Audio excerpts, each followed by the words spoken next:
Alright, so now that we have spent some time graphing inequalities, we are going to take a look at word problems and writing the inequalities. So if we take a look at number 1 here, Jason is buying wings and hot dogs for a party. One package of wings costs $7. Hot dogs cost $4 per pound. He must spend less than $40. Write an inequality to represent all the possible combinations of X, number of wings, and Y, number of pounds of hot dogs that Jason can purchase for the party. So the first thing I'm going to do is define my variables, and they already told us that we can use X and Y. So my X I am going to use as the number of packages of wings. So X is equal to the number of wings. And my Y is going to be the number of pounds of hot dogs.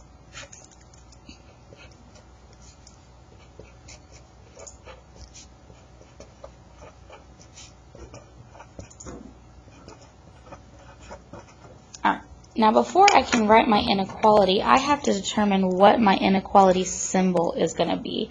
And I determine that by looking at keywords in the problem. And so this statement right here, spend less than $40, is the key word. So I take a look at my pink sheet, and less than or fewer than is my less than symbol. So less than 40 is going to be my inequality. Now the number of wings are $7 per package, and hot dogs are $4 per pound. So I'm going to have 7x, because x is my number of wings, and 4y, because y is my number of pounds of hot dogs. So my inequality is going to be 7x plus 4y is less than 40. Alright, so if we take a look at this ordered pair, 3, 2, this is my x value, this is my y value.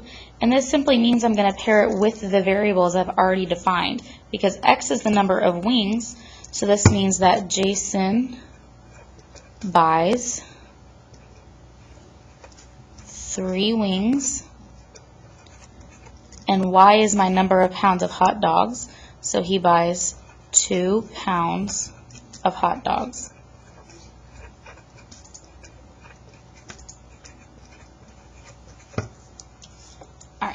And lastly, it asks me to determine if 3, 2 is a possible solution.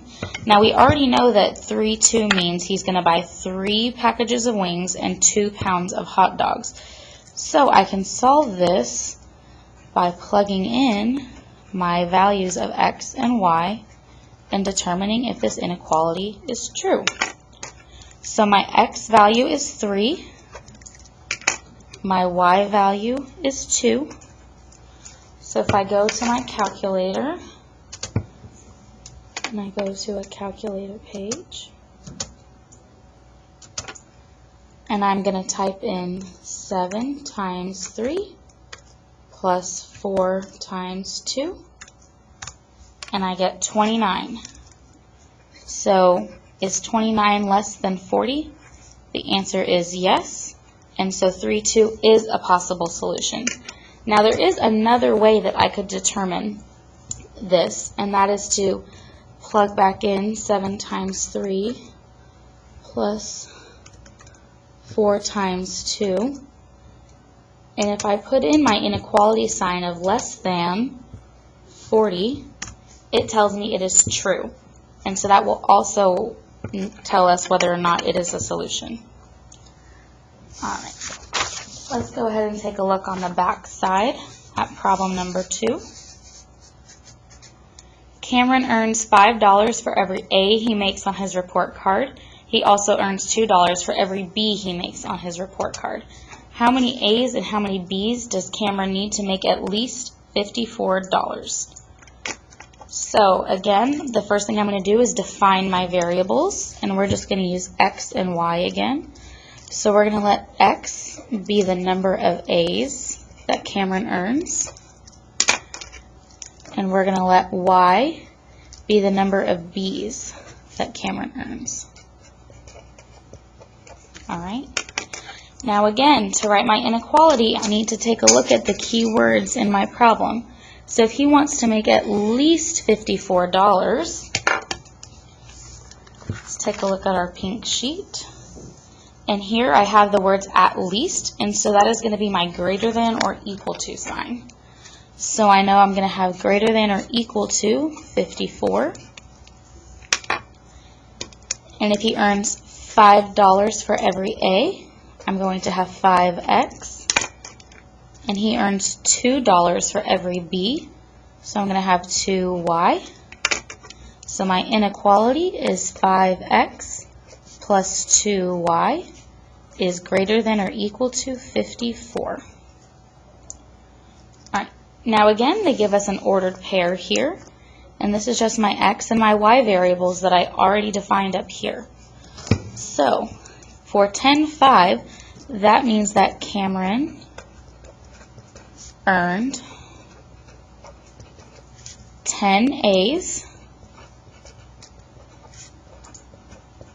and 5 B's. Now it also wants me to determine if this is a solution. And again, I'm going to be plugging in my x and y values and determining if it is a solution. So for this problem, my my x value is 10 and my y value is 5. So again, I'm going to consult my calculator. I'm going to have 5 times 10 plus 2 times 5, and that is equal to 60. And is 60 greater than or equal to 54? The answer is yes. So 10.5 is a solution. Alright, now it wants us to answer if 6.2 is a solution. So let's write out what that means. So this would mean that Cameron earned 6 A's and 2 B's on his report card. And again, to check that, I'm going to be plugging in my values into my inequality. And we're going to see if it's greater than or equal to 54.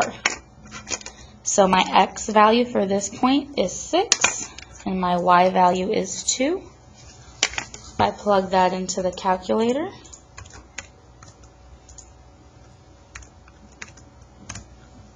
I get 34. Now, is 34 greater than or equal to 54? The answer is no. So 6.2 is not a possible solution. Alright, now let's take a look at the summary question. Jeremy bought X notebooks at $1.20 and Y folders at 75 cents each. What does the .13 mean in the context of the problem?